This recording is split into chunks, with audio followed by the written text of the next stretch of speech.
Okay, we are streaming live. We are live. I'm just going to check and see if it's showing on my profile yet. Streaming live. It said we are live streaming. We are live. Hello, everybody. Happy International Women's Day. Yay! Okay. Let's face it, without women, there wouldn't be a world. So we are the loose cannon Brandy sisters. Say hey, everyone. Hello. Hi. We are streaming live. Sorry, I'm just, mine's gonna, that's me. Sorry, guys, 1 second. Right, okay, so you can share it now, guys. All right, okay. You can share it. Yeah, it's on my Facebook now, so you should be able to see it, so you'll be able to share it. Yeah. You got it? Yes, thank you. Okay, cool. So, hello, everybody. If anyone's coming in, please say live, comment live, or hashtag replay, whatever is easier for you. If you're coming in later, just do hashtag replay. If you're live, say live. I've got my friends here today, and this is our first time. We've never done anything like this as a group. Like this, how many of us? How many is there of us? 3, 6, 8 of us on. Oh my god, I've never done it as an 8 before. This is so crazy. It's so crazy. So it's Women's International Day, and we are here just to have like a round table talk to talk about whatever we want to talk about. If you're in the comments and you're watching us live, feel free to ask us questions, and one of us will be able to respond to you. Some of us can see the comments because we've got you on our phones as well as our laptops, and some of us can't because they're just using their phones. Okay, so they're not ignoring you, and we will try and keep up with any comments. Okay, so why don't you guys introduce yourselves one by one, because some people will know who you are and some people won't, right? Yeah, so shall I go first? I'll go first. So I'm Sylvia Johnstone. Everyone calls me SJ. I'm a single mum of 2 boys, 15 and 11. I live in the UK, Hertfordshire. I'm a dance teacher, and I also have my own online beauty shop, which some of you will know is with Unique. And yeah, and I've got 2 cats. That's about it for me. That's me. Who wants to go next? Go on. We're all like, everyone wants to do it. Hi, I'm Taniesha. I am a single mom of 3 kids, 2 boys, 1 girl. I have 2 grandkids. I am a pole instructor in training as well as a fitness instructor, and I have my own beauty and wellness business online, and I am one of the loose cannons of this group. Who's next? Just jump in. I'll jump in. Hi, I'm Karen. I'm a full-time nurse manager. I have 2 children. I have a gorgeous grandson who's 5 months old. I have and running my own beauty business as well on Unique. And I'm one of the loose women. you're on mute, SJ. I just realised Karen said loose women, and I'm like, some people might see that the other way, Karen. Who's going to go next? Sandra, I think you wanted to, didn't you? Okay, hi, I'm from Canada. My name is Sandra Lachance. It's French. I'm a single mom of 2 girls. One is 8 and the other one is 25. And I own a online beauty business like the other girls here on the panel. So that's about me. Thank you, Sandra. Who's next? Carli. So I'm Carli Johnson. Some of you know me already, but also I'm a dance teacher. I'm my own business as Utopia Dance. I also have a beauty business like these lovely ladies, and I also have another business which is Utopia Healing, so Reiki, Indian head massage, that kind of thing. So I've got 2 beautiful boys, aged 10 and 6, and he said 7. He's not 7 yet, don't wish his life away. So yeah, that is me really, and I'm from the UK and I live in Cambridgeshire.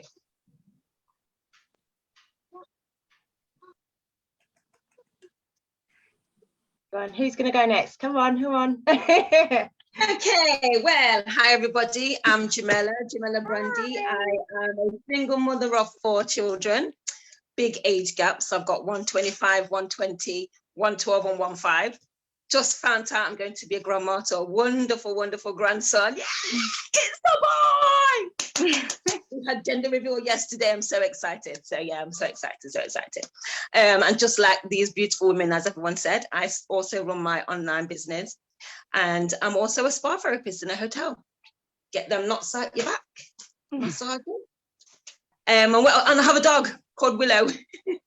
She's a French bulldog. Hello.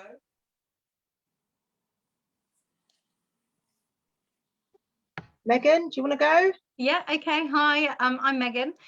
I'm a primary school teacher, and I also have my own online business, beauty business, as everybody else has said here. I have 2 boys, age 6, nearly 7 actually, nearly 7 and 3, and we live in Suffolk. And we also have a dog and rabbits, and we probably have loads more animals if I let them. But yeah, so I'm going to talk a little bit about my passions with education and as a teacher, and how we can support the young children of today, and how that links in with International Women's Day. So I'm very, very excited, a little bit nervous, but really honoured to be here today. So thank you so much, Esther, for inviting me. You're very Katy. welcome. So it's Katy. Hello, I'm Katy. I'm a mum of 3. I have 1 boy, 2 girls. Also, I have my own business online with Unique, but I also do Ann Summers. Today, I'm going to be talking about weight. So yeah, with these lovely ladies, we're going to have a good old chat, and obviously as well, we're going to make sure everyone can hear our voices for good. Because this is what it's all about. It's us women standing together. So yeah.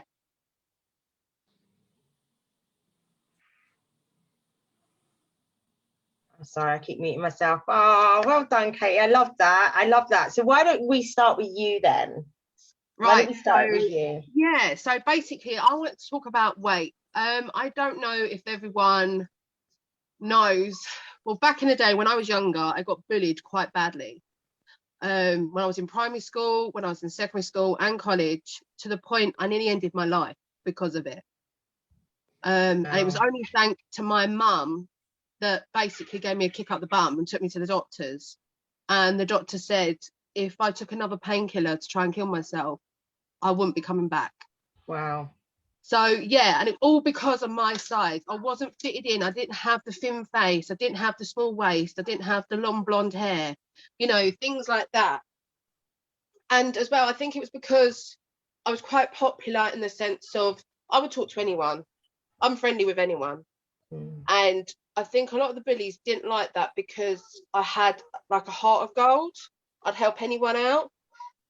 And it was quite hard as well growing up because trying to find clothes, like being a big girl, trying to find clothes, the fashion sense back then wasn't catered for bigger women. Yeah. How old are you, Katy, if you don't mind me asking? I'm 33 this year. Right, yeah. I'm 33 this year, and I have 3 amazing, beautiful babies. But yeah, before I even had my babies, I always was cautious about my size. Like if I went out with friends, I would cover up. I wouldn't be confident to wear anything low cut. So yeah, so it was quite hard. And yeah, I find it hard to actually open up and say about your size. Like nowadays, you see plus size models. Yeah. In like magazines, on websites and things like that. And it does sort of open my eyes. And I think, wow, why couldn't that have been when I was growing up?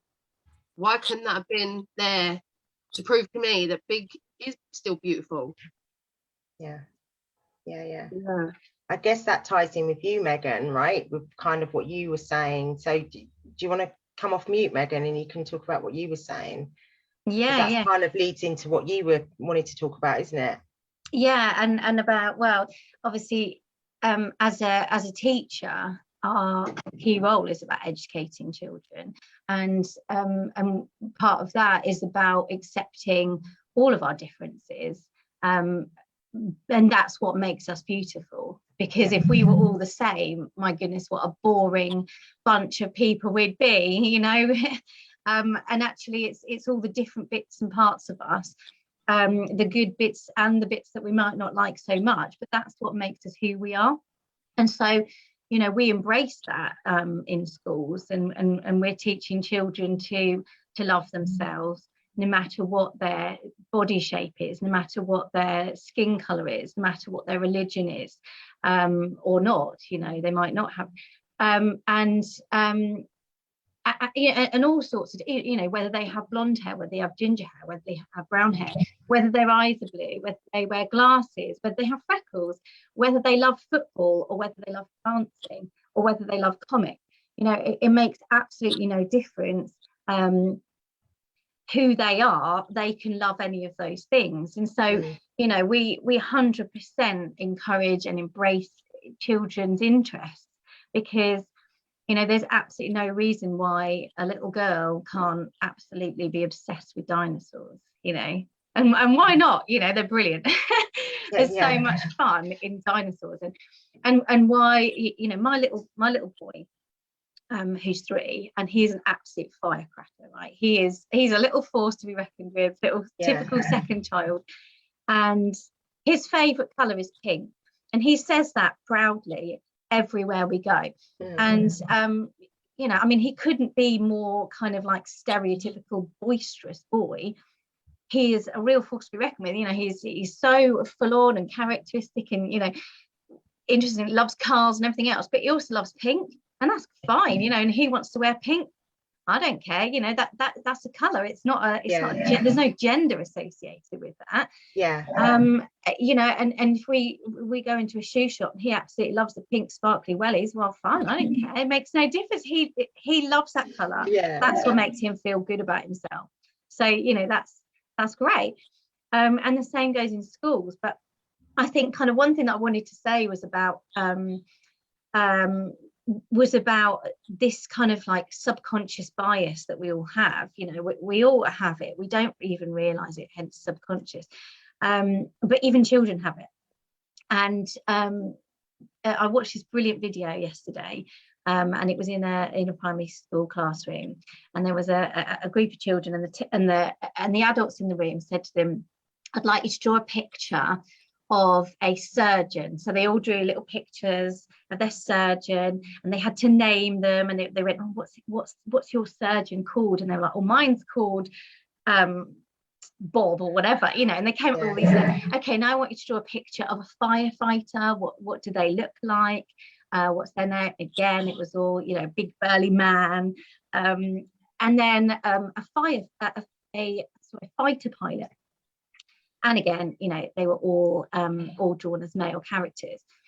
And then they said, okay, well, we'd just like you to meet some of these people who, you know, who actually do these jobs. And it was women that were sort of doing the thing, and they left the room and they came back in, and the children said, oh, they've dressed up. And they said, no, I actually am a surgeon. I work for the NHS. And the other person said, no, I am actually a fighter pilot. I work for the Royal Air Force. And this little children, their minds are blown, because they did not expect that. In their minds, a surgeon, a fighter pilot, a firefighter are all men. But that's, you know, is that conditioning? Is that because, you know, like there's only so much education that can happen in school? It needs to happen at home as well.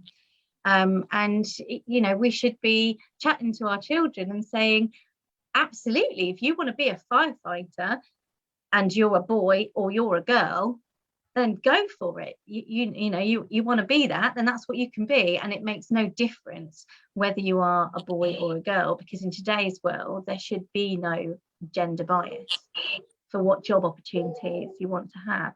So I guess kind of like that's what I wanted to talk about, really, and about how, you know, we work on these things in school, and it's really important in school, and we share these, but also there is a place for it at home as well. and talk to your children about it, and let them discover what they want to be, and share stories with them. I'm sorry, I'm chatting on and on. No, it's interesting. But I just do find it really, I'm really passionate about it, as you know. Well, I know, coming from experience of what you're saying, Megan, is with my children, my boys, typical boys, want to be a footballer.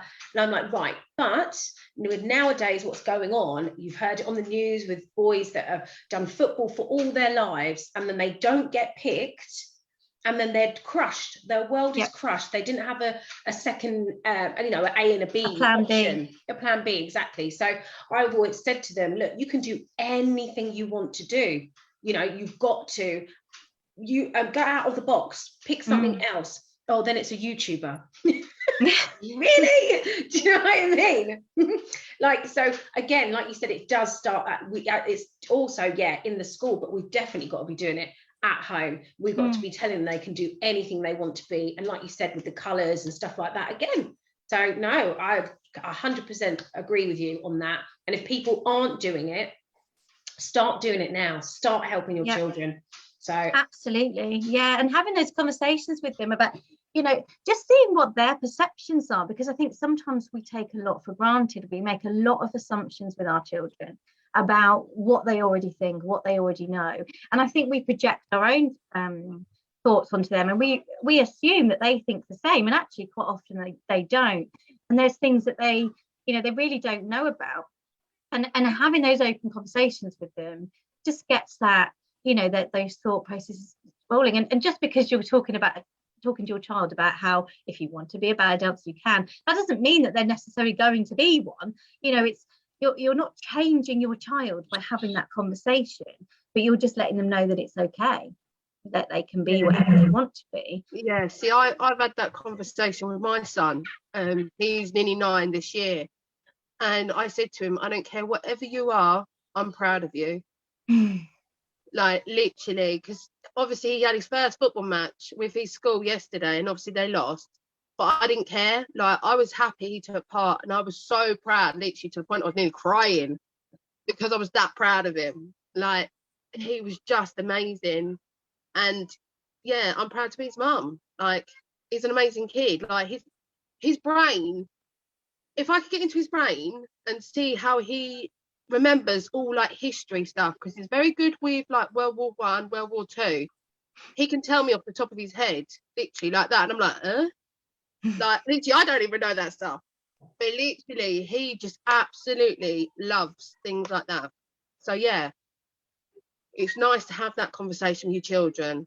Obviously, I have a 6-year-old and obviously the 2-year-old, so I think they're still a bit young at the moment. But my son, he just loves it. He wanted to be a footballer, he wanted to be a policeman, then a fireman, and now I really don't know what he wants to be, but I don't mind, because as long as he's happy, that's all I care about. As long as he's happy, I'll support him. Whatever he wants to be, I'll support him. So my kids are a lot older. So my kids are 25 and 30 now. So I've been all through all of this. So when I was growing up, I grew up in the 60s and 70s. Very, very different, very, very different time. And I was very poorly as a child. And I missed an awful lot of schooling because of being in hospital a lot. And so I also faced a lot of bullying, and it was silly little things. So my teeth, because of the drugs that I was on when I was young, my bones are stained. So it's not just my teeth, it's my whole bones, my whole skeletal. So I got a lot of bullying about my teeth. And yeah, that's followed me all the way through. I don't like my teeth. I've always hated, but they're very healthy teeth, ironically, because they are protected by the drugs that help save my life. But I've always hated my teeth. And I don't know whether any of you noticed, but I've also got a very pointed chin. And ironically, I was bullied for that as well. I was called witchy. and you know, and all that sort of thing. So I grew up with that bullying, and I know how it can have a massive impact, and it follows you all the way through your life, and it still follows me through my life. So I was very keen on bringing up my children, just as you say, that, you know, people are different, and just because they're different doesn't mean to say they're any less than you, and to bring them up, both of them, to have a diverse view of the world. And you know, you never know whether your children are going to grow up gay, you never know any of that, but to let your children know that whatever they are, whatever they want, whatever they need, you are always going to be there 100% to support them. And I just think that that is so, you know, so important in life. So I've been through it. I've got two really great children who I'm constantly proud of, and I think that, you know, teaching people to be kind is a massive thing, really. Yeah, definitely. And can I say, Karen, you're an absolutely amazing. I love your face. Don't let anyone ever say to you you're different, because you're not. You're gorgeous the way you are. Oh, yes, Karen, I agree. You are really beautiful. are absolutely gorgeous. Definitely. The way you are. Thank you. I love this kind of love. I do. I love this kind of love. I could just sit here and watch you lot all day. Okay, so I got a question. So, Katie, you had a rough time growing up because of your weight. Okay, how would you say that has affected you today as a woman? As a woman, I keep my friends close, and I only have small groups. Nowadays, I don't open my heart so much to people. I sort of like, if I get the feeling, yeah, you're good, and you prove to me you're good, then yeah, we're good. But if you backstab me, or you just say one wrong thing, then my guards just go, boom, that's it, goodbye. But that's all because of being bullied. You're not fine though, Katie, because of, you know, like I say, because I was bullied as well, that actually it's really hard to do that. So you're, you know, you're trusting, you trust people, and you almost expect people to be of the same ethos as yourself. And so that when you find that they're not, and they do stab you, it's really hard. It's like, you know, a knife, isn't it? Because it feels so hurtful. And it becomes very difficult. I think it's really difficult to make yourself a hard, tougher, distrusting person, because I think, you know, we've been almost like the victims, if you like. So we would reach out to people and try and make them all inclusive as well. And when they're not, it's really tough to take. Yeah, it is hard, definitely. Like, I've said to my mum in the past, I said, I probably come across a bit of a cold-hearted moo bag, I'm going to say.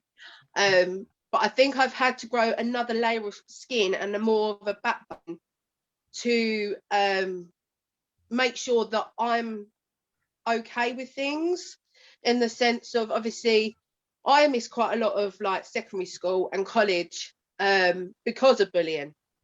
And because of my size. I always felt like I was ugly. I always felt like I was just not worth being on this plane, you know, on this world. Even my mum said to me, she went, Katie, you're beautiful. Why do you keep putting yourself down? I was like, it's in my head, Mum. It's in my head because I've listened to these bullies tell me time and time and time again that I'm ugly, I'm fat, no one will ever go near me, I'm disgusting, I should kill myself, you know, things like that. And that's all because I wasn't one of those ones that would be full of makeup or wearing skinny jeans, wearing short skirts, you know, had padded bras and things like that to make my boobs look big and things like that. Because I was just a normal girl that was going her own days, going to school, doing her schoolwork and stuff, and because I was quite not brainy as such, because obviously I'm dyslexic, but I was getting the help that I needed in lessons, obviously with spellings and the work, because sometimes the work was quite hard for me. They thought I was special, you know, they thought I was thick, I wasn't going to be no one. But can I just say something as well? Just because you have dyslexia doesn't mean that you're stupid. No. Yeah, you just learn things completely different. That is all, darling. So you are brainy, so take that back. I am, yeah. Do you know what? I'm proud of myself today because I've become a woman that I can now say to myself, God, I'm a bloody good mum. And, you know, I'm a good wife. I'm a good daughter, granddaughter, sister, daughter-in-law, cousin, you know, daughter-in-law. yeah, do you know what I mean? Like, I don't think if I didn't have that boot up the bum from my mum, I think life could have been a lot different. But do you know what? I do thank my mum every day because she was my mum and my dad. So my mum was a single mum for near enough all my life so far. Saying like mine. That brings us into single parenting, which is what Carli wanted to talk about. Yeah. The kind of, I'm a single parent as well. Carli's a single parent. Tanisha's a single parent. Yeah. So yeah, my mum's been a Sandra. single Hats off to you parent. all. Hats off to you all. It's really quite crazy just saying that out loud here. There's what, 8 of us, did we say? 8 of us. Yeah, 8 and of us. out of 8 of us, what is it, 3 of you that have partners? Yeah. That really shocks me. That shocks me too. But also, can I just say that I think that, you know, parenting is hard for anybody, whether you're in a relationship or you're not in a relationship. It is really hard for everybody. Yeah. But we get breaks, you know, they can go off with dads or they can do, you know, do whatever. You are there 100% of the time. You are there expected to give that you're good cop, bad cop, you know, and all that sort of thing. And so, you know, I know not just you guys who are single parents, but I know other people that are single parents. And my God, hats off to you. You know, you deserve every single credit that you get for what you do, because you are bloody amazing. Your kids, I've met your kids, Sylvia. I haven't met any of your other kids, but I've met your kids, and they are the most beautiful boys. They're well-mannered, they're caring, they're grounded, you know, so, you know, you are doing an amazing job. And that's just what I wanted to say. Sorry. And the funny thing you say that, Karen, is, sorry, go on, Sandra. No, you can go. No, go on, girl. Speak your truth. Okay. I just want to say I'm a single parent. My mom was a single mom too. And it's we do a lot of work. And I know I find it weird because I got a comment from a guy that I used to date before that because we're a single parent, our kids are kind of not stupid, but they're not going to go further in life. And I'm like, excuse me, my mom was a single mom of 3 because I have 2 brothers and me. I got my diploma. Right, I didn't go to college or university because I did not know what I wanted to do. And it was my choice because I could have. Yeah. And I told me, I said, listen, my oldest, she finished school. My youngest, she's at the top of her class. And I'm a single mom. And trust me, and I know a lot of other single mom or single dad, because there's not a lot, but there is. Their kids are really intelligent and they go well, they go like they're good in school. And I feel that some people, they have the mindset and saying, because we're alone, we do a lot of stuff, kids are like left out. They don't have like, they're not surrounding like good and everything. And I feel like it's really wrong because the thing is that we do a lot of stuff. We're like 2 in 1 body and we do our best. And if the kids are to be honest, there's some kids have problems, okay? We're not going to get wrong, but we're there. And eventually they will finish. And this stereotype, when he told me this, I was really pissed because this is just wrong. And no, I do not agree with that. people stereotype single parents a lot. They really do. They put you in a category, like your children are rude, your children are disobedient, or you can't educate them because you know. And it is wrong. It is.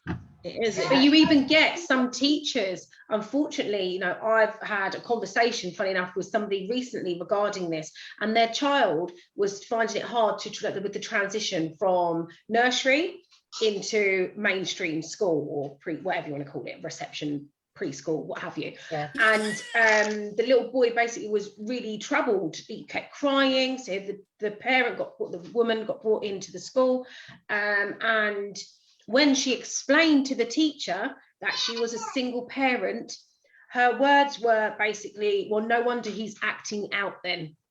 Because statistically, children with one parent are likely to fail in the school system. So if you've got teachers, I'm not saying all teachers are doing that, because again, I'm not just going to discriminate, right? But if you do have a teacher saying that, then you're going to start to feel, one, you're going to be upset. Two, another thing, we shouldn't have to be explaining as a single parent that I shouldn't have to tell someone. You don't have to explain why you're explain. Exactly. But unfortunately, there is a lot of this discrimination of saying about your children are going to be more naughty. They're not going to do well at school. And that is not, I know, like some of you, like we're on this board now, you know, we're single parents. I know children are doing really well at school. I know my children are doing well at school. You know, I'm currently going through a process with my youngest, he's got learning difficulties. And again, there's that discrimination because you're out and about with your child and because they think that he's really naughty. No, he just doesn't learn the way that another child would. And that's okay. So every kids are different. Exactly. Every kids are different. And that goes back to the conversation that we were having there. Allow your child to be different, allow them to experience all the different things that they are experiencing, but don't allow them to be ashamed of how they are, because you know it's not nice. Again, like Karen said, treat them to be kind. So again, that's the whole thing about another thing being a single parent is people automatically think that if the child has done something wrong, they go straight to that parent. Oh, that's your fault that your child has just done that. It could be that that child has picked something up from school, from their peers, and they're then doing the same actions as somebody else, but that other child hasn't been caught. But no, it goes to the single parent. That's your fault because you're not bringing them up properly. So there's that, again, that discrimination. There's that stigma attached to being a single parent, that you're low educated, that you don't work, you're lazy, you're just doing it because you want the money, you want the benefits. Whereas I'm telling you now, I went to university, I went to college. Did I finish university? No, I didn't, because I got scouted for doing what I wanted to do. So there was no point in me staying at university because I'd already then got the job that I wanted. But you can't label everybody and say, don't get me wrong, there are people out there that don't want to work, and if that's what you want to do, then that's what you want to do, but don't necessarily put that on a single parent saying that you're choosing not to, because I'm telling you now, to find a job that works in with the school hours and wanting to be there with your child, it is hard. It is hard. Trust me, it's hard. It is hard. It is hard because I'm sorry, Sylvia, you could. No, I was just going to read some of the comments out for you guys because I know some of you can't see. So Marva was saying, I think Marva was referring to you earlier, Katie, when she was saying that they were out of order for what they said to you. So that was her comment on that. Then you've got hey Kim, hey Marva. They're basically agreeing. Listen, Kim says, listen, being a mum is hard, and that's a job in itself. We do what we can. We're mums, nurses, cooks, therapists, etc. Then Marva said, you know, we wasn't given a book of instructions on how to become a mother or a single mother. Was criminal. Marva says she has a degree in criminology. Really, Marva? Oh, okay. We didn't know that. and she's got that. How many criminals were from two-parent families? Yeah, you're right. You know, I'm sorry, but I kind of think this is what really annoys me. I'm not a single parent. Are you telling me that children out there, you know, people that are married with full loving relationships, whatever, they don't have kids that are naughty. Yeah, They don't that's have right. kids that have ADHD. But this is the other thing. It's the social media. Social media. It's the politicians. It's them saying that. No, what did the politicians say about portraying single parents as sponges on society? Yeah, I ain't no sponge. Let me tell you that now. I work hard. That's what I mean, and this is what we're allowing to show. Look, watch Jamila's mum in the background there. She's like, she's coming closer to listen. Hi, Mum. She knows about single parenting. She knows how hard it is. She's had 7 children by herself. Oh. She knows how hard it is. Trust me. 7 children. Wow. Me. I have so much respect for anybody who is a single parent, because just raising my 2 boys who are very headstrong and a real handful is very difficult at times. You know, I have my husband, there's 2 of us, and yet my son is going through, my oldest son, 6, is going through a lot of challenges. We're looking down lots of avenues, potentially autism. He's not from a single parent family, but he is a challenging child at times who just looks at life in a different way and just needs a different way of being supported. Carli, I'm so sorry that your friend or had that experience with that teacher, because that's appalling. Yeah. You know, that there is absolutely no way that a teacher should be saying that to a parent, and that's disgusting. I'm saying that as a teacher. No, I agree. Thank you. They're asking, they're saying, can mummy talk? They want to hear mummy's views. Bring mama, come closer, mum. Yeah, I mean, I've experienced things like that. Even with Jamella, you know, they were telling that she was good for nothing. She won't be amounting up to anything. I went in there and I tackled the area education board. I tackled everybody. I was not afraid to stand up for my child. And like you're saying, they labeled single parents as sponges, but I never sponge off the system. I've been hard working all my life. I stopped, about 4 years ago, I stopped working. And that's only due to ill health, or else I'll be still out there. She would be. You know, so when they're talking about single people, they need to specifically talk about who they're calling, who they're labeling, because a lot of us have to work very hard for our children to achieve what they've achieved in life. That's true. And that's true. And also, can I say, even the men, I know it's Women's Day, but I don't want to come across like we're just saying it's all about us. But even men, there are some men that are the main people in the house with the children. The woman is not there, and they get discriminated for. How often do you see your child? Do you know what I mean? Wait a minute, I'm the one that's with them all the time. Do you know what I mean? So again, it works in both ways. And that's where I think where we're trying to all talk today, into educating people that think before you speak, for one, and stop labeling everybody. You know, we all have our own challenges. We've all gone through things that some people don't want to talk about. You know, we're all individuals in our own right.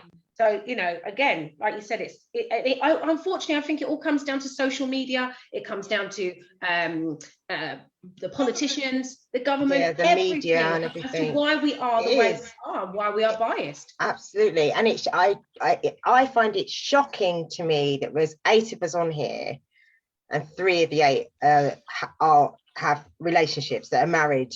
Like, you know, back in my day, when I was growing up, it would have been the other way round.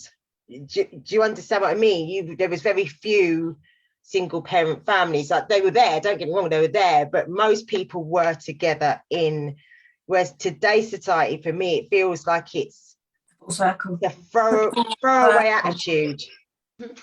Get into a relationship, doesn't work, move on to the next, move on to the next, move on to the next, breed, keep moving kind of thing. And then you're left with this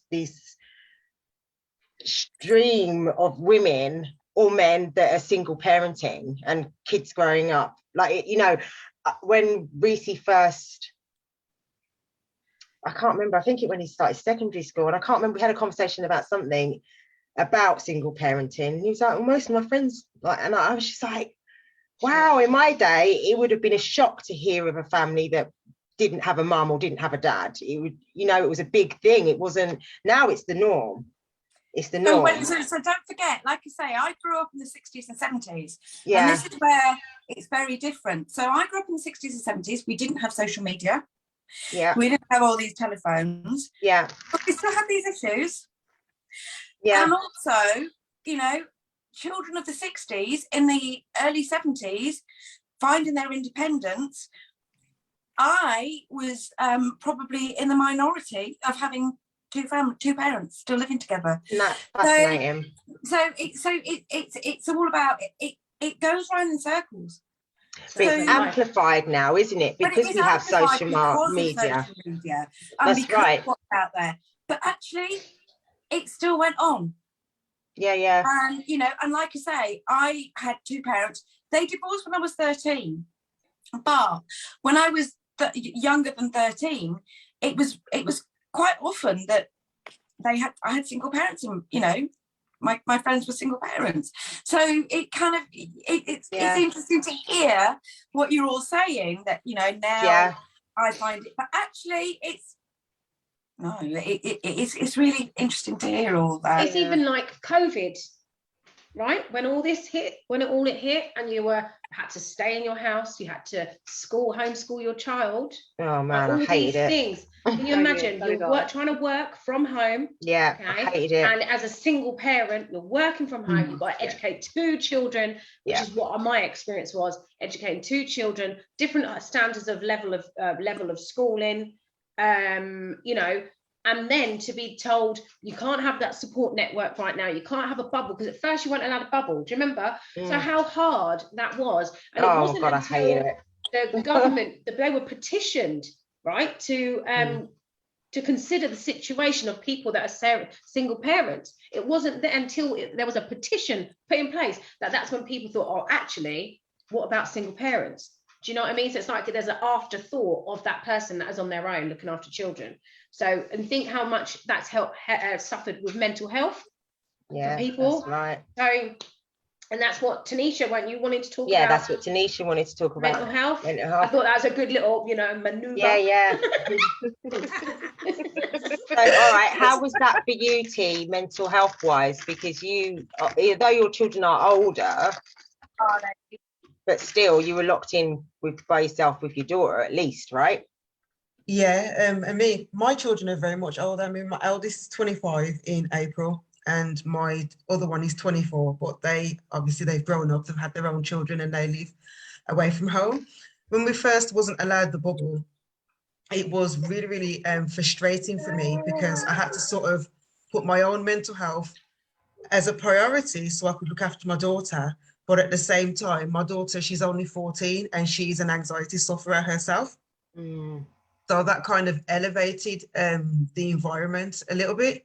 And I also had to be aware that she was kind of withdrawing from everything, and there was no support. I mean, I had like particular support networks for her around school when she was at school. And for me, the challenging part was also trying to maintain a balance between my mental health, her mental health, as well as her education. And coming from where I'm coming from, I mean, I'm very open with my mental health. I am borderline personality disorder challenged. I also have a processing disorder, and I'm dyslexic. So I found it kind of really, really challenging to try and educate my daughter to maintain her knowledge and her fair chance of getting any sort of exam results when she does go back to school. So I find that really challenging, and I do agree with Carli. A lot of it has to do with social media. I noticed a lot of parents' way of managing mental health throughout lockdown was allowing their children just to have their own way, and 90% of the children's day was actually spent on social media. This is something that I saw myself, and I tried to kind of keep my daughter away from that, but without keeping her away from her friends. So it's kind of like a fine balance that you have to try and gauge in terms of health, in terms of what's good for them, in terms of keeping their education in check as well. I mean, she lost interest in a lot of things that she used to do before. I mean, my daughter's been a gymnast for 11 years, and she stopped all of that. you know. So yeah, it was very, very challenging. And I don't think people's mental health was even on the list. It didn't even make the list of priorities, to be honest with you. That's my perception. It did not make that list of priorities. Not until afterwards. No, it didn't. And it's a shame, because throughout lockdown, I actually lost 3 friends to suicide throughout the first 12 months. I lost a couple as well, to suicide, yeah.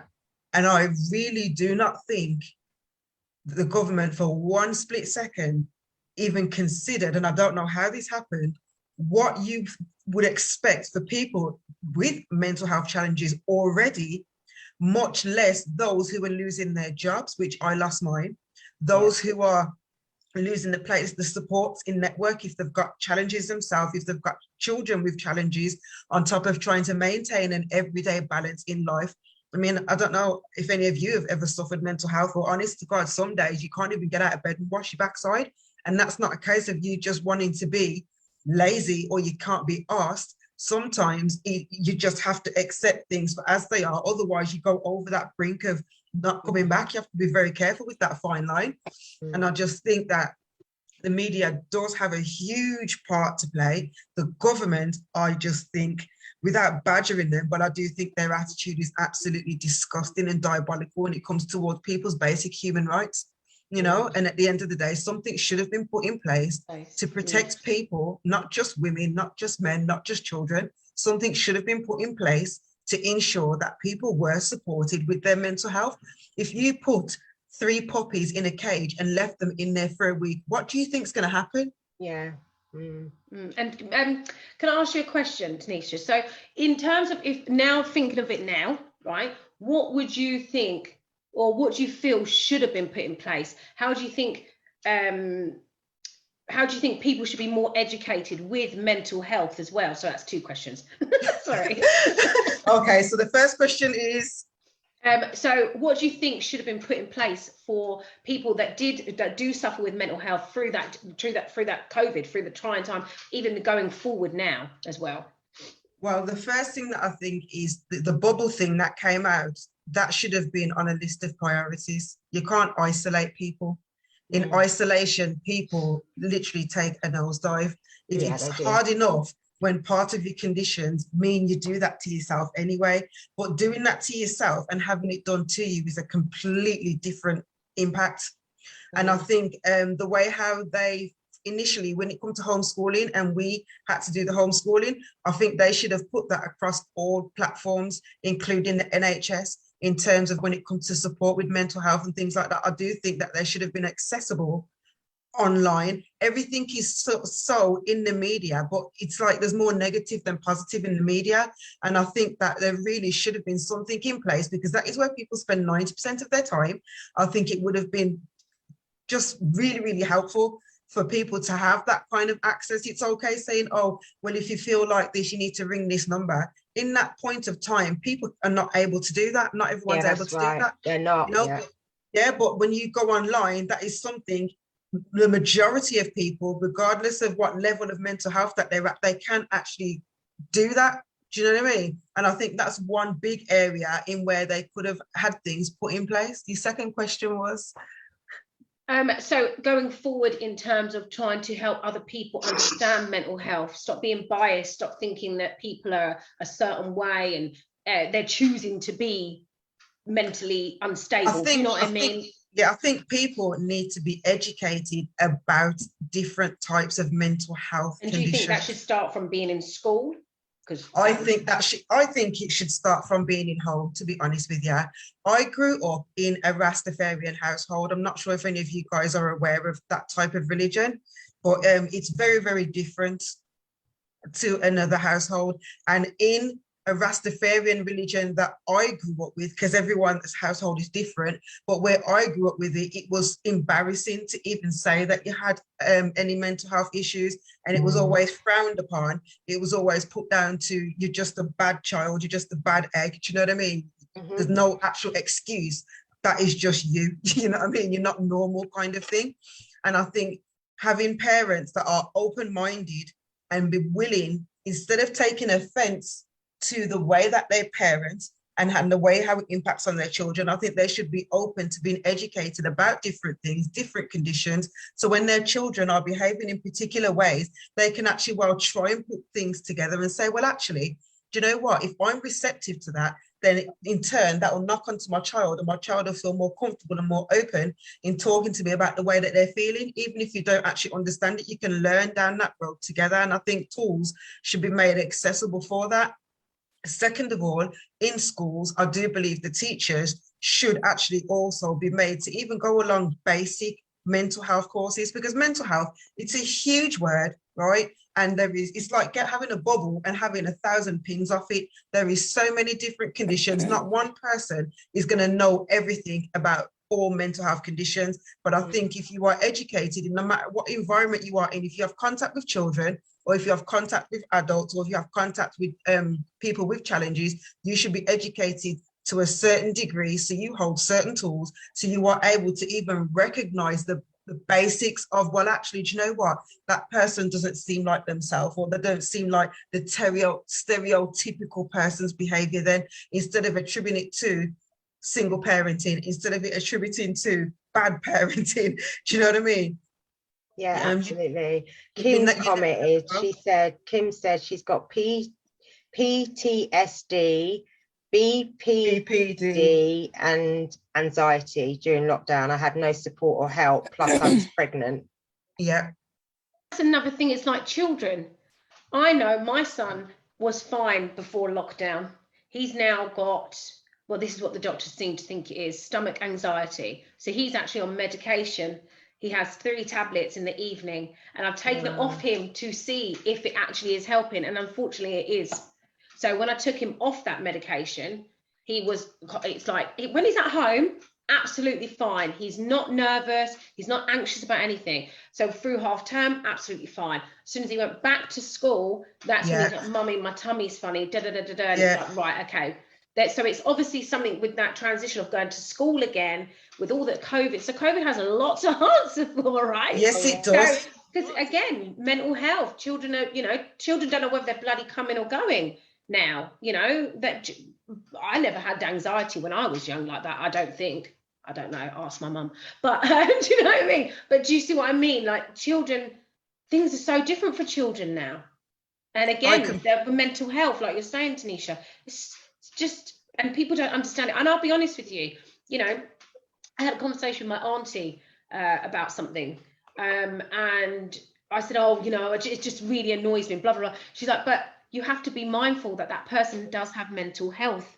Yeah. And until you understand, you can't make them comments, oh, well, they should know. Do you know what I mean? And I'll hold my hands up. I did say that because it got me infuriated. But now thinking about it from that perspective, that person doesn't necessarily understand or process how I might think. Do you know what I mean? And that is, again, like you said, being more mindful of other people with mental health and learning. I agree, it should start from school. If you're in a workplace, you should know these things if you're working with children or adults or whatever. So yeah, I agree, Taniesha. I noticed that the majority of people that have mental health challenges, their intelligence is actually extremely high. So when they are in an environment of people that don't have challenges, people judge them based on how they are, how they appear, and they don't actually see that. I think they expect people to present as their labels. Does that make sense? Yeah. I'm like Kim. I've got PTSD, anxiety, depression, borderline personality disorder, and on top of that, I've got a processing disorder, and I'm dyslexic. I've never actually in my whole life met not one person who actually has a combination of conditions like similar or mine. Never happened. But I've met people that have 1 or 2 of them, and I've noticed one common denominator. We are automatically judged and discriminated against because of the way that we appear and the way how we process things and the way how we are with people. You would not think, most people think, oh, you're an actual complete people person, you are. It's only really since I came into the Brandy sisters that I'm social as such. Outside of work and outside of what I love with pole and my business, I'm actually very antisocial. I'm very introvert. I am nothing how people perceive me to be. But so do you think that joining Unique, having this level of support, the community that we all provide for each other, do you think that's helped you? I think that's helped me a lot.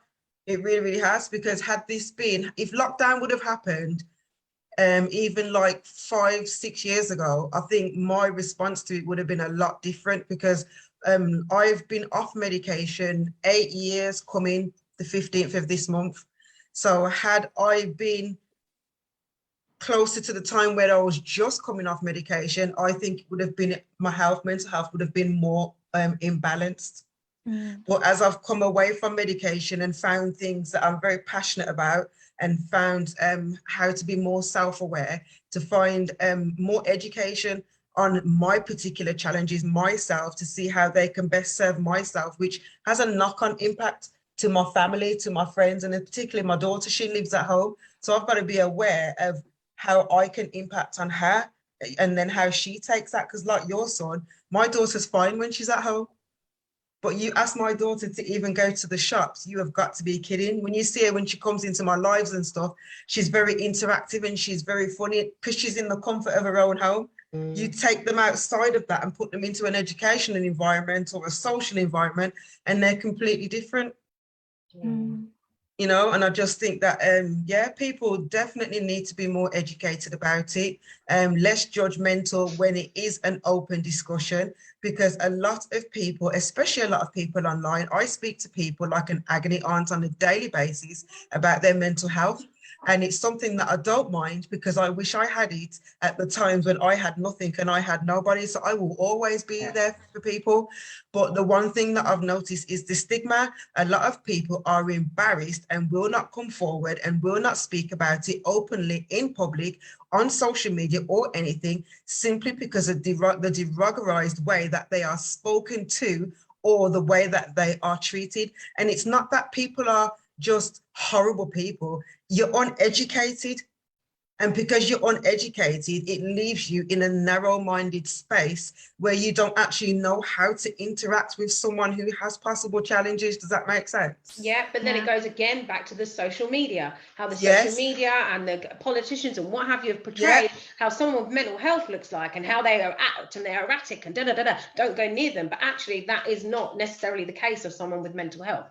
Honestly, and you know what else as well? The one thing that I was very shocked about, I understand why they closed the gyms because of with the COVID and the lockdown and everything, but I think they should have made fitness as a priority to heavily support people with mental health. Even you see how we had family bubbles and things like that. Things like that should have been on the priority list at the very beginning, when they knew they were going to shut mental health facilities. Because I'll tell you something now, not just speaking on my own behalf, fitness is a prescription. 100%. Right, you work in dance. 100%. Sylvia works in dance as well. You know, most of us work with people who are active, right? And I'm sure you'll agree with me. It is a prescription. I was fortunate enough to have a good rapport with my GP many years ago, and I actually got him to sign a form with my, it was a disability centre that I used to attend. And he signed a form which saved me, I think it would have been about £40 a month. But him signing that form, it only cost me personally £10 every 12 months to use that facility that had a gym, to use that facility that had a hydro pool. It was a disability centre. It was like a gym, but it was for people with challenges, and people without challenges were more than welcome. And you'll be surprised that people who are not aware of themselves, when they go into that environment, they actually recognize themselves, and they start to work and progress more within themselves and sort out their own challenges. And I think things like that should be heavily made available. And if anything was like to happen with COVID or any other pandemic, I think it needs to be top of the priority register for adults and for children. Definitely. I agree. Sandra, you wanted to say something? It's a little bit of that, but what Taniesha was saying, because I have people, not like close to me, but people who die for mental health, like they've been suicide, they kill themselves. I feel in the Black community, I know it's women that but in the Black community, they do not talk as much. They are ashamed. They feel like if they talk about that, they're weird. And I have like a friend, like a brother, like he's a brother of my old friend, and he has a mental health. But I did not know, because back then I did not know what it was. And I got informed. I got searching it, and people, I was talking to people.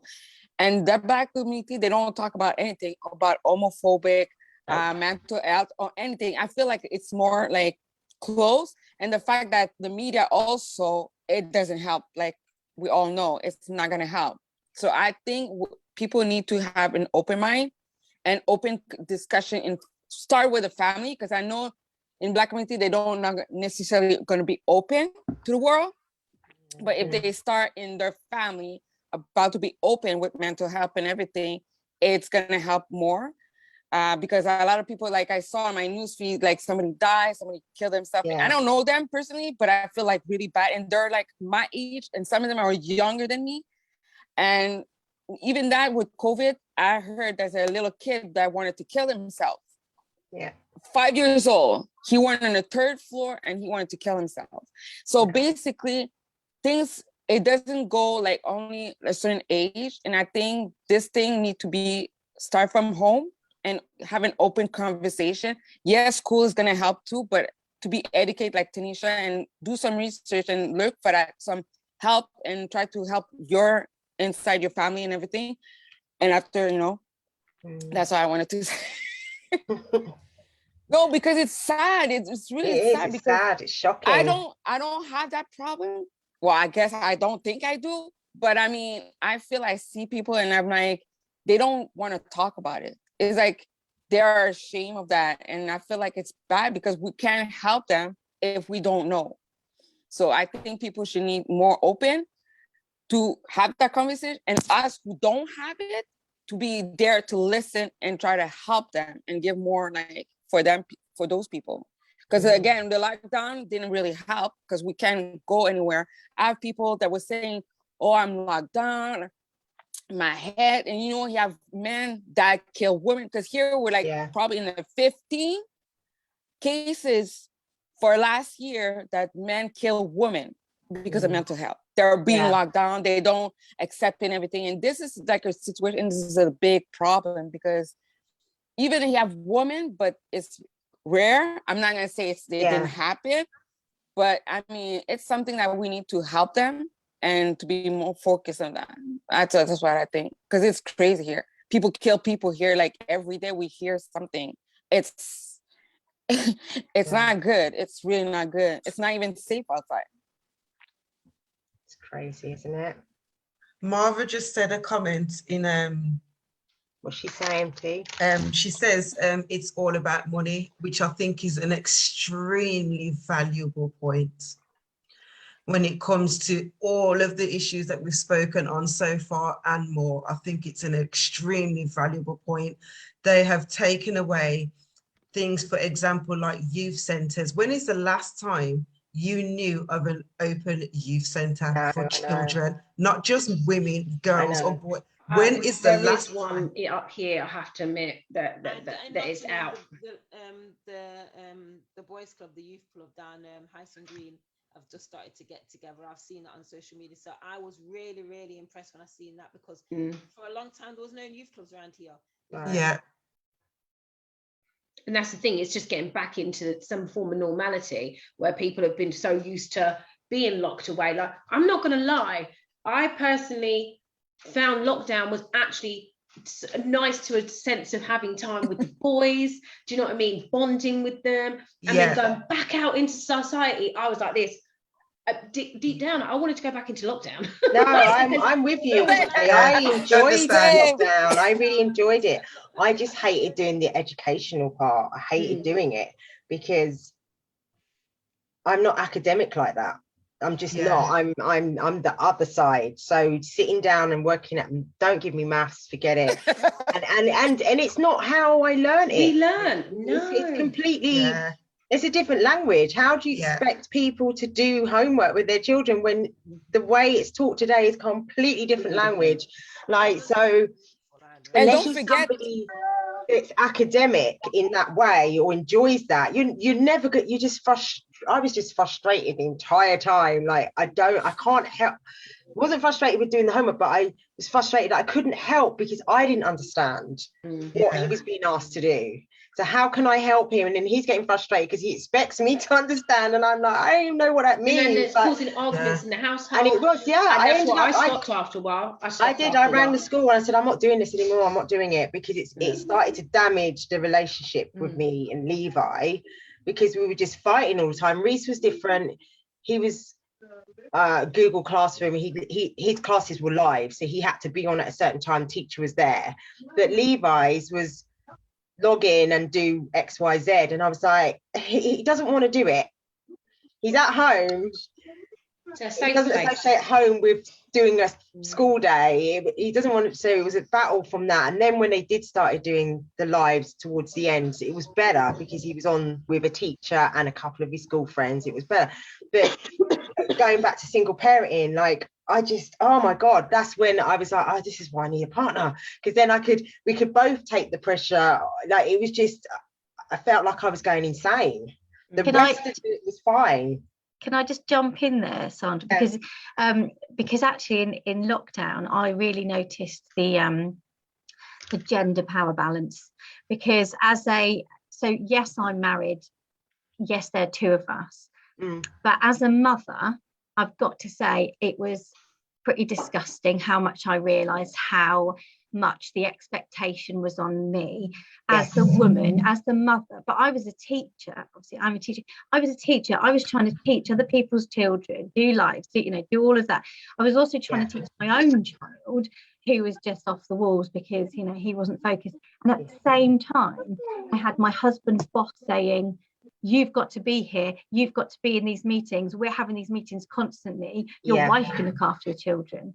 And I was like, what? Excuse me? How is this equal? How is that okay? It really made me see things in a different light. But I was like, that this whole expectation that as the woman, it was my job to do everything, and he just had to sit in his office upstairs and do not be disturbed. And I think, that's how it was to start with, until I started getting on, pretty arsey about it. And then he was then trying to, and eventually I think, the guy kind of backed down a little bit and was like, well, this is unrealistic. But it was just shocking how outdated, it was actually. And I find other women also put pressure on their women because again, being a single and you're in, I don't know, you're in Facebook group, parent Facebook groups, and you see all those messages of those mums that are just super good at it, and they're like, so-and-so's done this as homework, and I'm not sure, is there anything else missing? They've done everything, they've managed everything, they're super woman, they're perfect, and that the pressure of, God, my child hasn't even done page 1, like. And then I'm the single parent, I'm the last one to the email, I'm the last one to this, because I'm doing 100 and other hats that I'm wearing. Sylvia, did you believe that perfection? They even managed to make a cake in that time. Did you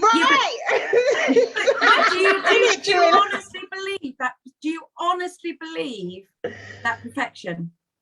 But I know perfection doesn't exist, but social media, it's powerful. But it's also, as you say, it's putting pressure on each other.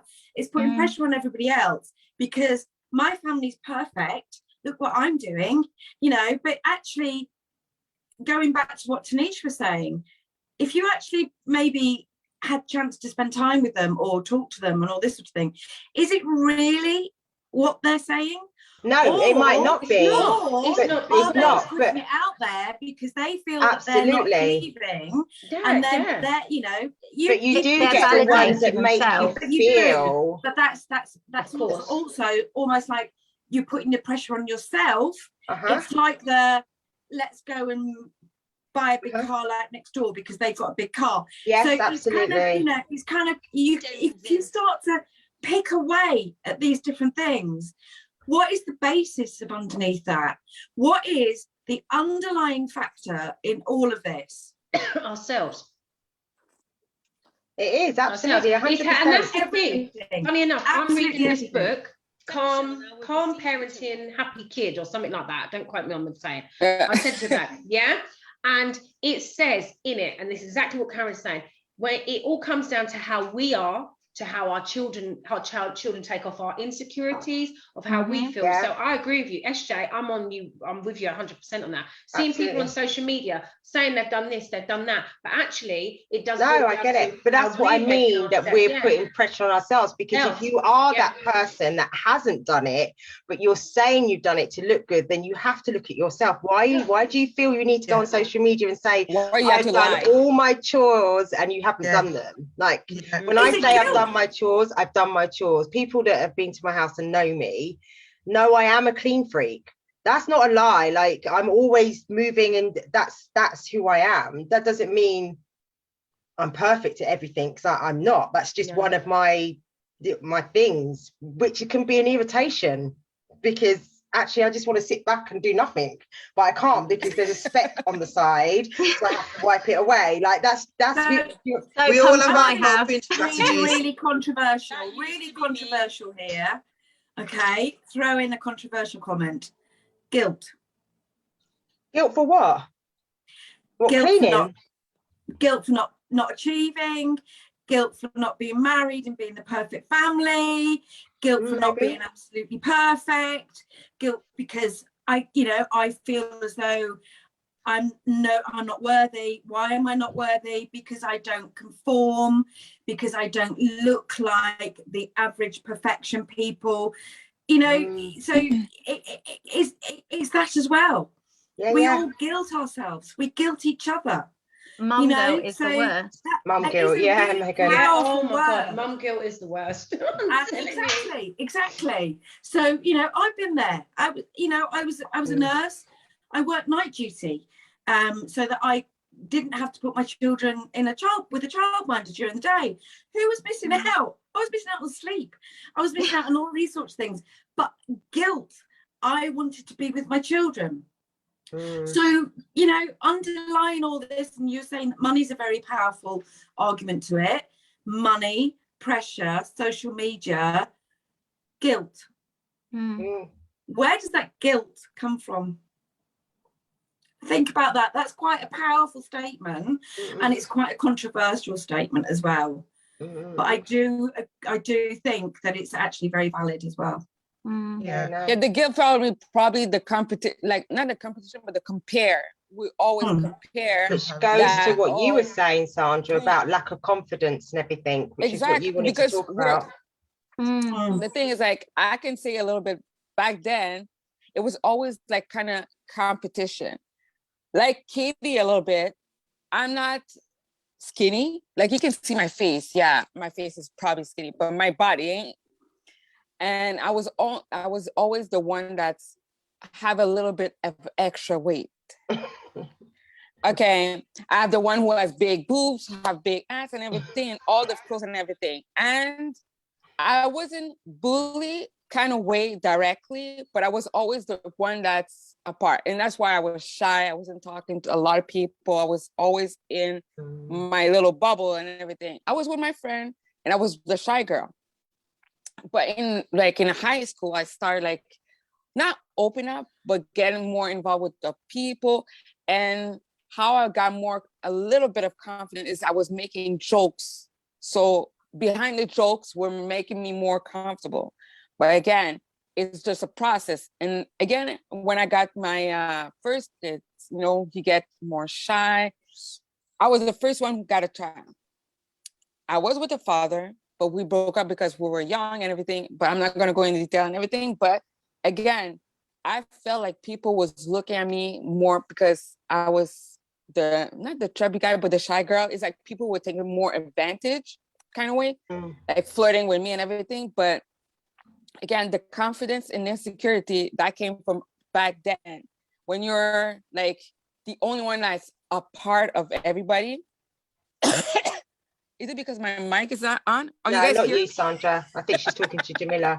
Yeah, she is. I She's feel talking to Jamila. like I was insecure because I was not like the other people or my friend that was more skinny, that were more like, you know, prettier, beautiful. And I felt like I was not pretty. I was not beautiful the way I was. But it's a process. I'm not saying that you're gonna be confident and gonna be full of security, like just like that. It's a process. You have to start by liking part of your body that you like the most. Me, it was my face. Before, now the body I'm trying to get, you know, liking my body the way it is. It is what it is.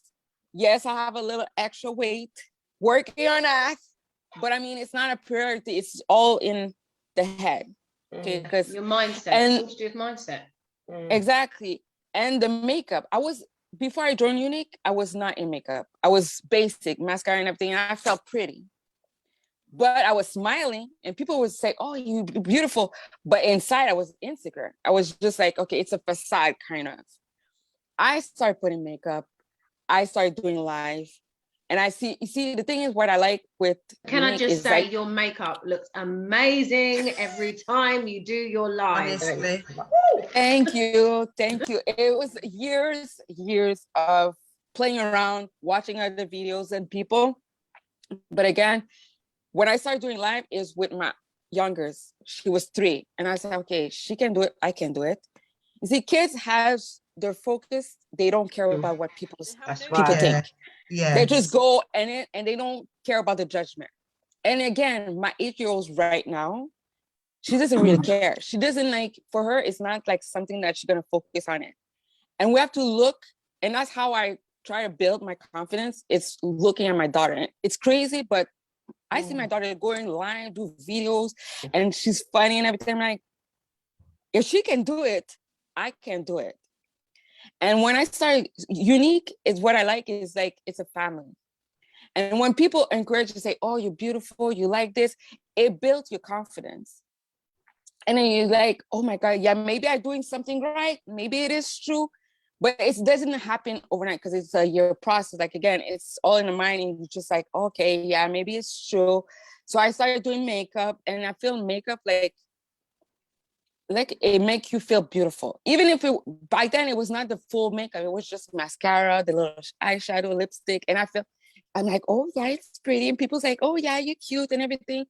And I was telling my girls, like, okay, because I have 2 girls on my team, and they're like, oh my God, I can't do live like you, or I can't do this like you. I say, listen, if you can do a picture, just a picture, you put yourself in makeup, whatever it is you have, like if it could be simple, and I'm gonna comment you, and you're gonna see. And one girl, she put it, and she's like, oh, she has comment everything. See, you feel more confident. It's just like trying to embrace the part of your body that you like the most. Me, it was my face. Like, again, like I said, it was my face, my eyes and everything. And I was like, by then was saying, oh, your lips. Okay, I don't know if I'm allowed to say that, but people will look at me and they say, oh, you have lips that, you know, and I get, it's a nasty comment, and I'm not gonna say I that in Zoom. I understand. And that day when somebody told me that, I was like, geez, I was ashamed about my lip, because I'm like, okay, if that person see it, everybody's seeing this. Yeah. So I wasn't putting lipstick or lip gloss because I felt like people were like having the focus on that, or I wasn't putting like a top because I feel like people were like looking at my breasts. But I see people doing it, and I said, okay, you know what? They're confident, and I'm not gonna do it because I don't want people to look at me down there, but my face. So basically, I was like over there, the turtleneck and sweater and everything. No, I'm not.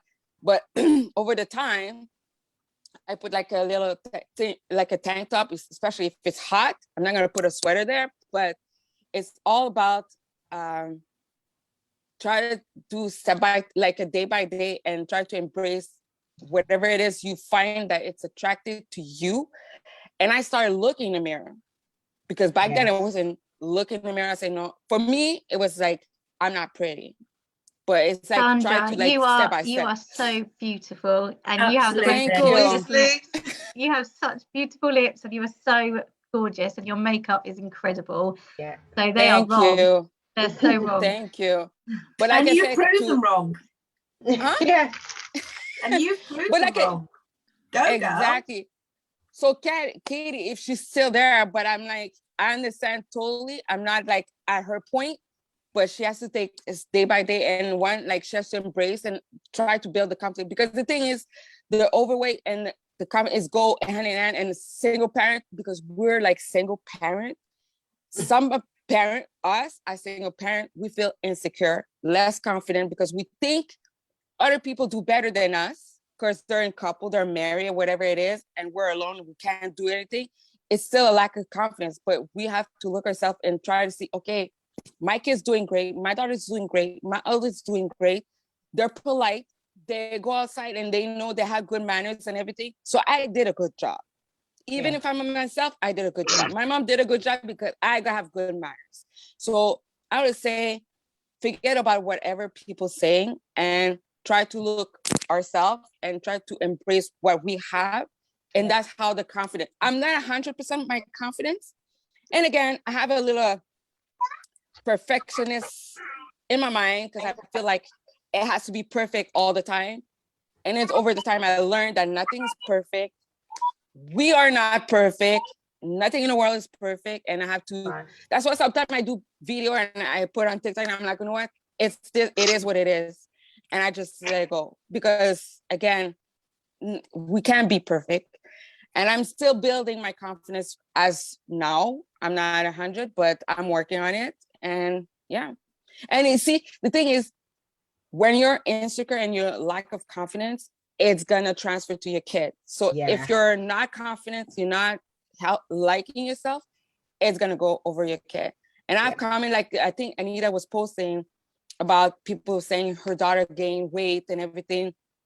My daughter gained weight, and I was like, I was skinny until after the teenage, I gained weight. But again, leave kids to be kids, and you have to show the example. So if you're not confident, you're insecure, your kid's gonna look after you. So you have to try to work on it. You can work with your kid. And I don't talk about weight with my daughter, even though she has a little extra weight, I don't care. And I do care, but I mean, I just don't want her to put that in her mind. It's like, oh my God, I have gained weight. No, and try to like focus on that. I don't want her to focus on that. I want her to be a kid and enjoy life, what it is right now. In the situation where we are right now, it's better to enjoy day by day and live her life, because it's not worth to stress about that. That's what I wanted to say. There's quite a lot of pressure on children anyway, as there is with, exactly. Again, you know, social media, what perfection is, how you should look, how you should dress, what weight you should be, and that again, we need to break that. We need to stop letting people feel that they have to comply.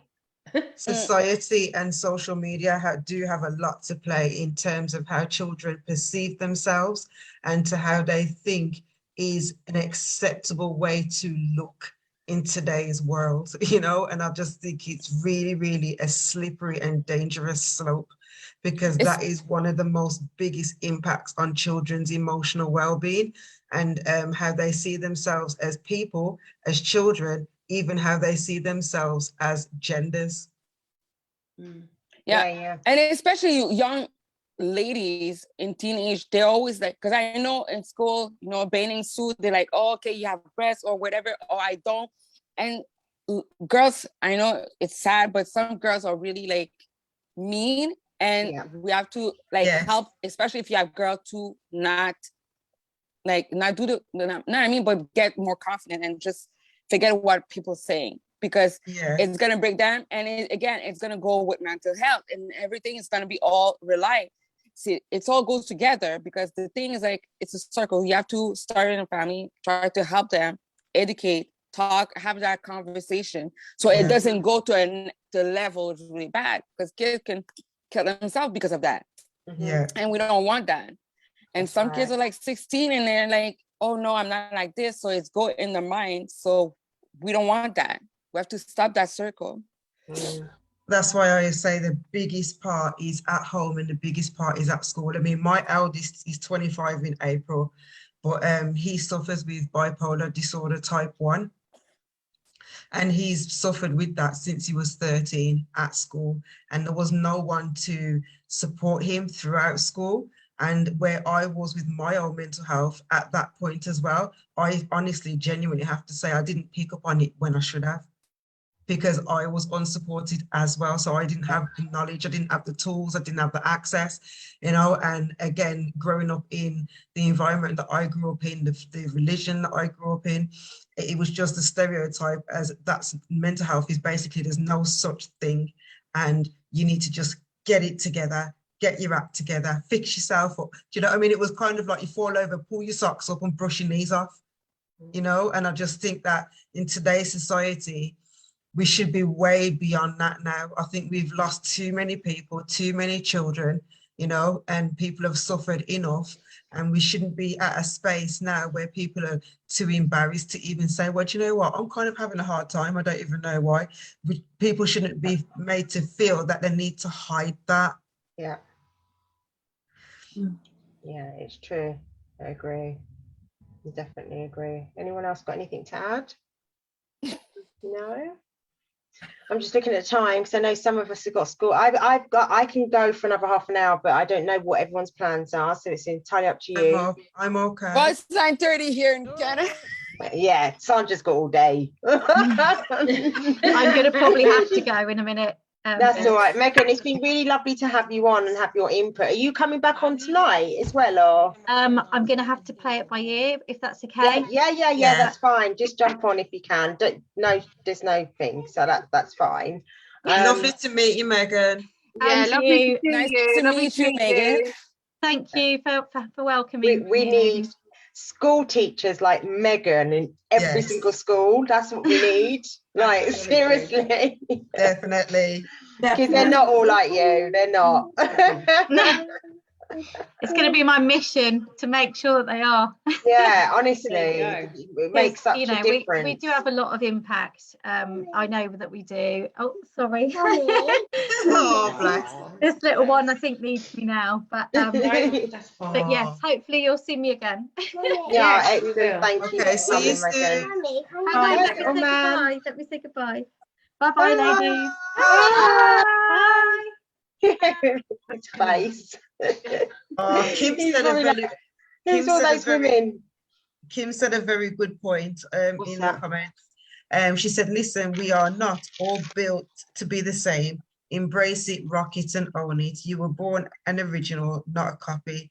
Stand out and always be your real, authentic self, which I have to agree with, because as much progress as I've made with my mental health, I still have those types of thoughts, you know what I mean? Of like, you know what, I don't fit in. Don't get me wrong, I like the fact that I don't fit in. I really like my awkward, like, quirky self.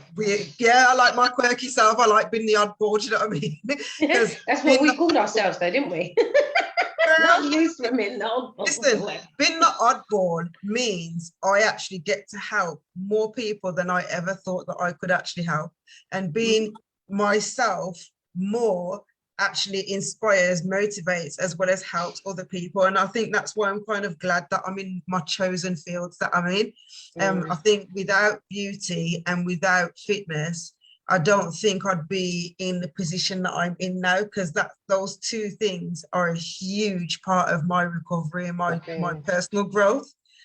And I think for people that don't feel confident in speaking out, when I do speak to them on a personal level, the impact that it's had on them and the changes that I see in them when you're watching them grow and learn more about themselves and become more confident, and then they start to become more open, it's just amazing and it's just rewarding. And it's just, I mean, you can join loads of teams, you can join loads of companies, you can join loads of communities, but not a lot of them have the connections to like what we have in this team.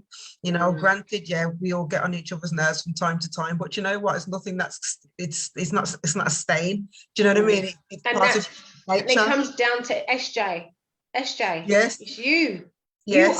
You are to the me. glue. You are the glue to us. Yeah, you've brought us together. You know, individually people have got people on the team and what have you. But I know all these women that are on here that are a part of us, part of our Brandy sisters, want to say thank you, because it is. You've helped build this community. You've done that, and we've all participated. Yes. Yeah. But just own it. Don't say no. Own it. You are the magnet. Stop it, guys. You're triggering me. I don't know how to accept compliments, I'm afraid. I think that's part of your Stop making personal excuses growth. and just sit there and say thank you, because we're saying thank you to you. Yeah, thank you. I've got a question for Jamella, if you're able to answer, Jay, because I'm going to say, out of everybody in our family, when I think about it, I've sat here, I'm listening to everyone, and I'm trying to think who in our family is actually comfortable in their own skin, that I would consider is comfortable in their own skin. And I'm going to say Jamella, but she might tell me something different. From the outside, I would say she got it all together. The one person in the family that's not that she's got it all not even that she's got it all together, but she is comfortable with who she is and her flaws, and never complains, and not even complain, but never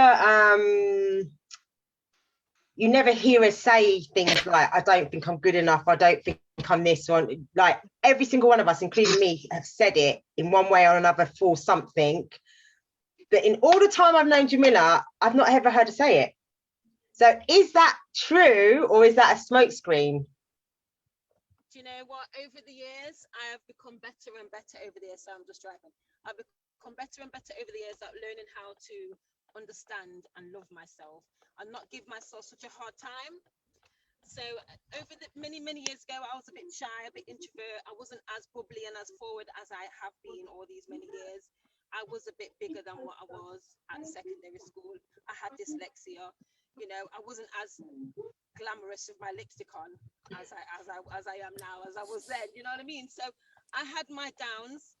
I had my very downs, but I was determined to build myself up, and that's all I've been doing, and that's all I continue to do every single day, is just build myself up and be the best version of myself that I ever can be, and that's what I'm doing. See, Jay's got it figured out, man. I'm telling you. I wake up every day and I'm happy, I'm grateful, no matter if I feel angry or anxious, or, you know, I wake up every day and I feel happy and I'm grateful that I'm alive every day, and I get time to spend and do whatever I want with my family, friends, this, you know, whatever it is. I'm just... You've got your trousers on, but... That is it for me. I say a lot of nice things to myself. Sometimes, don't get me wrong, I am a bit horrible to myself, just like everybody else. But most of the time, I try to be positive about myself, because I feel like that's the only way for me I can move forward. I've come a long way, ladies. You just don't know the half. That's a whole nother story for Balamori, trust me. Balamori, I love it.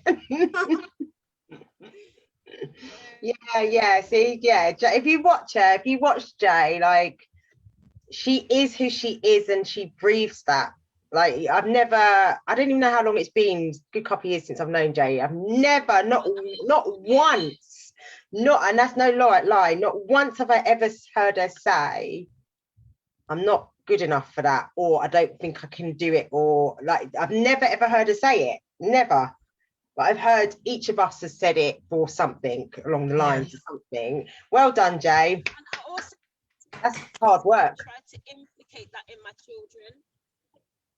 I also try to implicate that with the children, because I don't want them to see me in that kind of state. Just like you say, children pick up on everything, right? So if I'm positive, I'm happy, I'm upbeat, don't get me wrong, like I said, on the odd days, yes, I'm like, ah! But most of the time, I'm positive and I'm upbeat, and I'm like, that's how I want my children to be. And because I'm like that, they are thriving like that too. Do you know what I mean? Yeah, you can see that in Paisley. That's why she's getting on your nerves. Yeah. Sorry? I said you can see that in Paisley. That's why she's getting on your nerves, because she's always happy and jumping around. Yeah. And you know, the older I get, there's only so much tolerance I can take for little children. I try to be polite and nice about it, but I'm like, okay.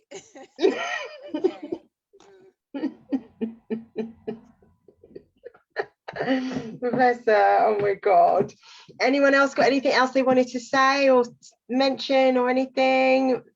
No, I just agree with what Jamella just said. You know, at the end of the day, how we live, the children absorb it.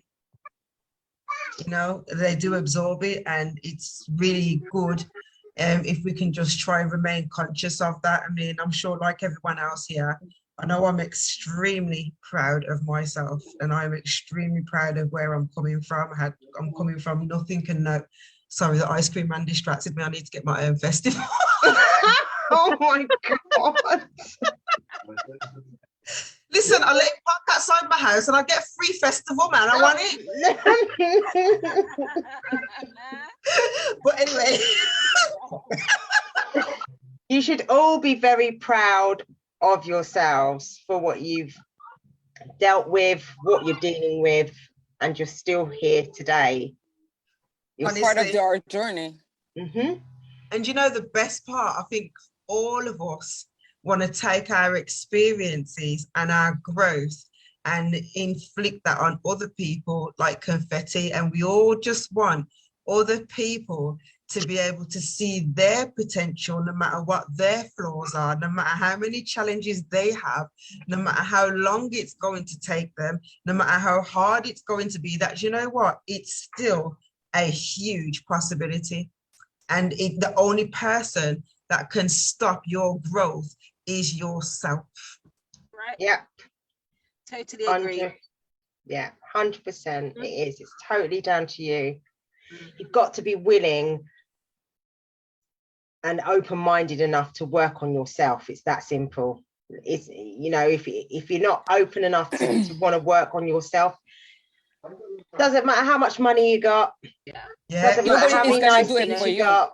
You're never going to be happy. You're never going to be content. You're never going to be grateful. So you've got to be willing. That's why you see some of these people that have everything that we would be like, I would love to have that. And they're miserable because they never bother to work on themselves. They just keep accumulating stuff, but nothing's making them happy. So you have to be open and willing and to walk those roads that are uncomfortable and scary. Well, nobody else going to do it for you. And sometimes it takes you backwards, right? To your past. Yeah. You have to go through old shit that you don't really want to go through anymore, but you have to go back to then come forward again. But you've got to be open and willing to do that. And I think all of you that are on here, as I know you all individually, are on that journey in your own way, you're all at different places. But which is a good thing, because if so-and-so's having a meltdown, like Karen's today, like saying, I hear what you're saying, and that's very valid, but have you thought about it this way? Because her experience of growing up is way different to ours, because she's older than us. So she's able to say, well, no, actually, it was the exact same when I was growing up. It's just that we didn't experience it, and it was just slightly different. So and we're able to do that because we're all at different levels and we've all experienced different things that we're able to share. That's why I always say stories are definitely meant to be shared, aren't they? Yeah. I just want to say something. To go further, whatever happened in the past, you have to not embrace but accept it, because you cannot change what happened before. You cannot do anything. It has to start with you. You have to accept, because I know it's hard, don't get me wrong. I have stuff that, I'm like, damn, why does it happen? And my grandmother, before she died, she always told me, never live with regret. That's right. Never live with regret. So whatever happened in the past, just put it in the past and try to not erase, because you erase, but try to not to think about it. Find the lesson or the blessing out of that experience. Exactly. Yes. The lessons you learned from yesterday are the ones that make you stronger tomorrow. Yeah, exactly. Exactly that. Okay, well, any comments, anything? Focus on your own grass. Oh, that's Kim saying focus on your own grass. Okay, well, I think, ladies, that was really good. How do you all feel? We did it. Yeah. Considering we've never done this before, Mhm. and we're all nervous, I think Exactly. we've chatted, and people are probably like, okay. I'm on the Fountain Television Company now. We are the new panel. Okay. Yeah, we are. Well done, girls. Really, really proud of you, and for coming on and doing it, because like Karen would never have done a live until recently, and now she's on a Zoom live. Like, come on now. All right. Okay.